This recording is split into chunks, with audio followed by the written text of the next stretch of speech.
Hello, my dear students. Hope all of you are good and fine. Okay, today let's resume chapter 9 in novel A Tale of Two Cities by Charles Dickens. That chapter is entitled 9 Days.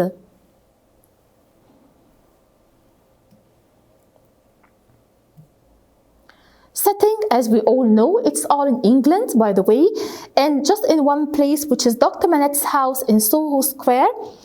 Okay, let's start. How about the characters? The characters, I have Miss Pross, I have Dr. Manette, Charles Darnay, Mr. Lorry, Sydney Carton, and of course Lucy Manette.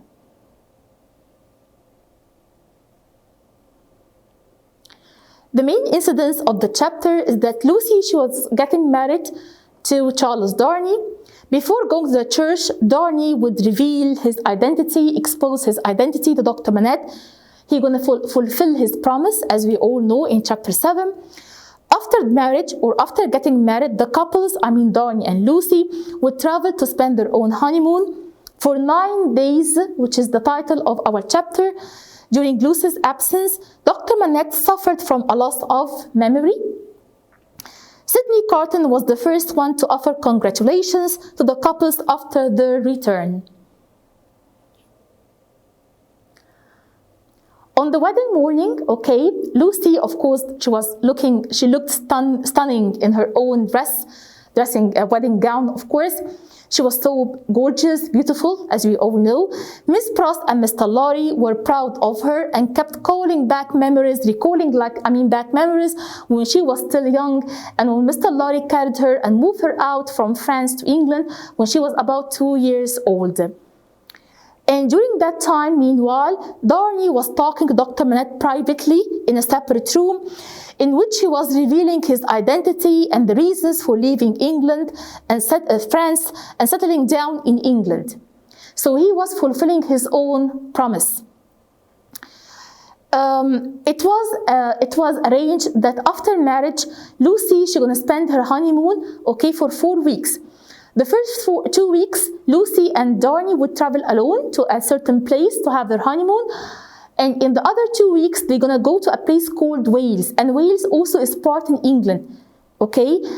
Dr. Manette, he couldn't be away from Lucy for 4 weeks. That's too long for him. So in the other 2 weeks, Dr. Manette was supposed to travel to join Lucy and Charles Darnay in Wales, okay? And also they arranged that after marriage, Lucy and Darnay would settle down in Dr. Manette's house in Soho Square. One more time, Darnay would never separate Lucy away from Dr. Manette. After a while, the door was just open and Dr. Manette came out of the door and he had a kind of a change all over his face. He was somehow pale, like someone who's carried away. He was not in a good mood at all. All of them, they have like the carriage, okay, and they went to have the ceremony of marriage. And when they got married in the church, they went back home and a large celebration was held at Dr. Manette's house in England. Then the newly wedding couples, Darnay and Lucy Manette, left the house and traveled to spend their own honeymoon. Which so aroused feelings of pity for Dr. Manette. He was just holding Lucy, he didn't want to leave her. And after a while he said, okay, Darnay, take it, she's all yours, like she's your own wife. Lucy and Darnay, they left to have their honeymoon, okay, and there was a kind of a change all over Dr. Manette. So Mr. Lorry and Miss Pross realized that Dr. Manette wasn't feeling well at all. By the way, he had his 2 hands over his own ears and he kept like banging his head. He wasn't feeling well. So Mr. Lorry, he recommended an idea to leave him alone and he will be fine. And he told Miss Pross that he had to go to Tellison Bank just for 1 hour to finish all his business and then he's going to return back. When he returned back, Mr. Lorry, to Dr. Manette's house, to their great amazement, they found that Dr. Manette had a loss of memory. Dr. Manette was sitting on the bench as usual, making shoes, and he had a complete loss of memory. Okay, he could no longer identify himself, identify Miss Pross or Mr. Lorry. He kept making shoes for how many days? For 9 days. Can you imagine? 9 days. After 9 days, he was recovered, fully recovered by his own self. When he was recovered, Miss Pross and Mr. Lorry, they took him for an outing, like for kind of a trip in the countryside, to re-energize his batteries, to feel much more better, and then allowed him to travel to join Lucy and, of course, and Charles Darnay for the next 14 days in Wales. When the 4 weeks were over, it was time for Lucy Manette, Dr. Manette, and Charles Darnay to return back home.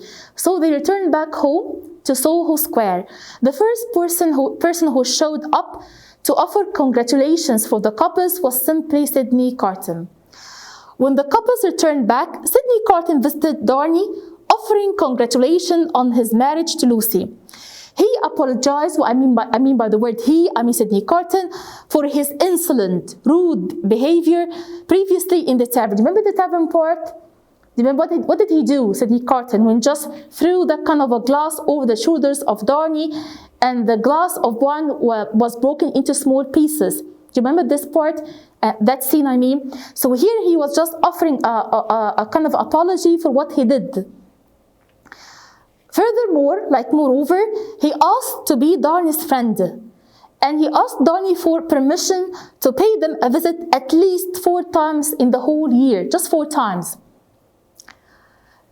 Okay, and also he asked Darnay to address each other not formally anymore. He wouldn't address him by saying Mr. Darnay or Mr. Sydney, because they will be friends. So simply he's gonna say Sydney, and the other person gonna say Darnay.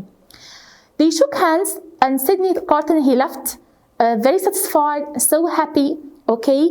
When he left on the same night after his departure, Darnay described Sydney Carton as being a careless person, reckless, someone who had no target in life. He mentioned part of their own dialogue or conversation in front of Lucy, his wife. Lucy, she felt so sorry for him. So sorry for who? For Sydney Carton. Because she knew him. She knew that he was a good person, but he had no chance to reveal his goodness. Lucy felt sorry for him, and she asked her husband, Charles Darnay, to show more respect and consideration towards Sydney Carton. She also begged him, Charles Darnay, to be merciful, to have mercy, and forgetful about Sydney's faults and mistakes. She made it clear that Sydney Carton was a good man with a great heart, with a good heart, and deep inside his heart, he had a lot of sadness, a lot of bad experience in life.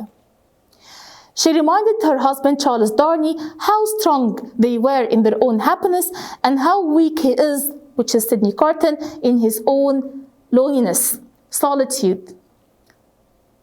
Lucy's feelings of pity towards Sydney Carton, she felt sorry for him. Why? Simply because she knew him quite well. Because he gave her a promise that he was willing to sacrifice or to give up his life to save her life or a life of someone that she loves. Okay, so she was the only one who knew about his good nature. He seldom reveals that kind of weak part of his character in front of anyone, but he showed his faults, his mistakes, his weakness in front of Lucy Manette. Darnay promised her to accept Sydney's friendship, okay, and never to speak ill, like in a bad way, about him again. And if you remember, that was the quotation of chapter 9, when she said, remember how strong we are in our happiness and how weak he is in his own misery. Well, I guess that's the end of chapter 9. Thank you all, my dear students, and wish you a pleasant day.